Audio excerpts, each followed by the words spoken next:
আর দুঃখের কথা কি আর কব বন্ধুগণ, আমার শ্বশুর রে আজ কয়দিন ধইরে কষছি একটা দেশি মুরগি আনতি। শ্বশুর মোটে পাত্তাই দিচ্ছে না।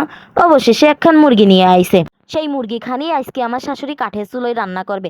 কাঠের চুলোয় রান্না করলে যে একখান স্বাদ হয় না বন্ধুগণ, যারা খাইছেন তারা তো অবশ্যই জানেন, তাকে তো আর কওয়া লাগবেন না। আসসালামু আলাইকুম। তো চলেন শুরু করা যাক আমাদের আজকের রান্না বান্না।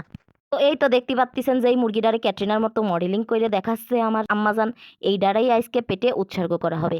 প্রথম ধাপেই তার জন্য আম্মু তার সমস্ত শক্তি দিয়ে ঝাঁপিয়ে পড়েছে মুরগিটা কাটার জন্য। এই মুরগিটারে কাটার জন্য আম্মু তার সবচেয়ে বড় অস্ত্র 25 বছরের ঐতিহাসিক বটি ব্যবহার করেছে। অবশেষে আম্মুর গায়ের সমস্ত শক্তি শেষ করে মুরগিটা কাটা শেষ হলো। এখন চলে যেতে হবে পরবর্তী ধাপে। পরবর্তী ধাপে আম্মুর রান্নার জন্য যেটা না হলেই হবে না, সেইটা হলো কাঠ। যেহেতু কাঠের চুলোয় রান্না করা হবে, কাঠগুলো অবশ্যই শুকনো হতে হবে না, না হলে আবার চুলোয় ধুমো হবে না। আর চুলোয় যদি ধুমো হয় তাইলে তরকারি আর পাতে তোলা যাবে না। কাঠগুলো আম্মু নিয়ে চুলোর কাছে রেখে দিল যাতে বারবার না উঠতে হয়। এখন আম্মু চলে গেল পরবর্তী ধাপে। আরে বাপু, আমরা মানুষ বেশ কয়েকজন, তাই জন্য মুরগির মধ্যে আলু দিবে যাতে করে পুষায় যায়। আলুগুলো একটুখানি লবণ আর একটুখানি হলুদ দিয়ে ভালো করে মাইখে রাখতেছে। মুরগির গোশত তাই আলুগুলো একটু ভাইজা দিতে হবে, নাইলে সিদ্ধ হতে যাবে না। এখন কয়টা পাটকাঠির সাহায্যে চুলোটারে সুন্দর করে ধরাই নিতে হবে। ও অনেকদিন আম্মু চুলোয় রান্না করেন না, তো এই জন্যই প্রথম প্রথম আগুন ধরতে খুব অসুবিধা হচ্ছিল। পরে অবশ্য ধরে গেল। আর আমাদের এই চুলোটা একবার ধরলি হয় বাপু, এর মধ্যে যদি তুমি একখানা আস্ত গরু এনেও ঢুকোই দাও তাও জ্বলবে।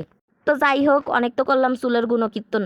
চলেন এখন রান্নায় ফিরে আসা যায়। এখন আমার আম্মাজান কড়াইতে পরিমাণ মতো তেল দিয়ে দিয়েছে আর তেলটারে ভালো করে একটু তাতাই নেছে। তেল যদি ভালো করে তাতাই না নেওয়া হয় তাহলে আলুগুলো কড়াইতে লাগে যাবে না আর উঠতে যাবেন না।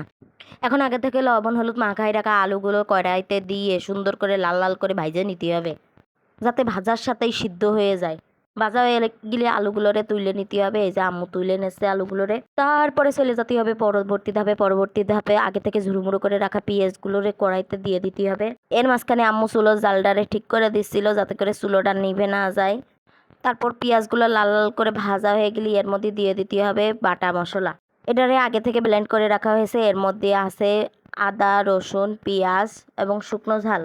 এরপর চলে যেতে হবে পরবর্তী ধাপে মশলাটারে ভালো করে কষাই নিতে হবে যাতে করে কাঁচা মশলার ঘ্রাণ না বেরোয়। এখন এর মধ্যে পরিমাণ মতো লবণ আর পরিমাণ মতো হলুদ দিয়ে নিতে হবে। তারপর সামান্য একটুখানি পানি দিয়ে মশলাটারে ভালো করে নাড়াচাড়া করতে হবে। ততক্ষণ পর্যন্ত নাড়তে হবে যতক্ষণ পর্যন্ত মশলাটা থেকে তেল ছাইড়ে না দেয়। তারপর এর মধ্যে পরিমাণ মতো গরম মশলার গুঁড়ো আর পরিমাণ মতো জিরের গুঁড়ো দিয়ে দিতে হবে। আমি সবগুলো 2 চামচ করে দিছিলাম। তারপর আগে থেকে কুটে ধুয়ে পরিষ্কার করে রাখা মুরগিটারে এই মশলার মধ্যে দিয়ে দিতে হবে। সবটুকু মাংস দিয়ে দেওয়া হয়ে গেলে ভালো করে ঘুটানাটা করতে থাকতে হবে যাতে করে সব মশলাগুলো মুরগির মধ্যে ভালো করে ঢুকে যায়। তারপরে চলে যেতে হবে পরবর্তী ধাপে আগে থেকে ভাইজে রাখা আলুগুলোরে এই মাংসের মধ্যে দিয়ে দিতে হবে। দিয়ে আবারও ঘুটানাটা করতে থাকতে হবে। সামান্য একটুখানি পানি দিয়ে মুরগিটারে কষাতে থাকতে হবে না যতক্ষণ পর্যন্ত মুরগিটা থেকে তেল সাইডে না দেয়। তারপরে একটা ঢাকনা দিয়ে ঢেকে দিতে হবে। তারপরে চলে যেতে হবে পরবর্তী ধাপে এটারে আর একটু ঘুটানাটা করে এর মধ্যে পরিমাণ মতো পানি দিয়ে দিতে হবে। পরিমাণ মতো পানি দিয়ে একটুখানি সময় এটারে জাল করে নিতে হবে।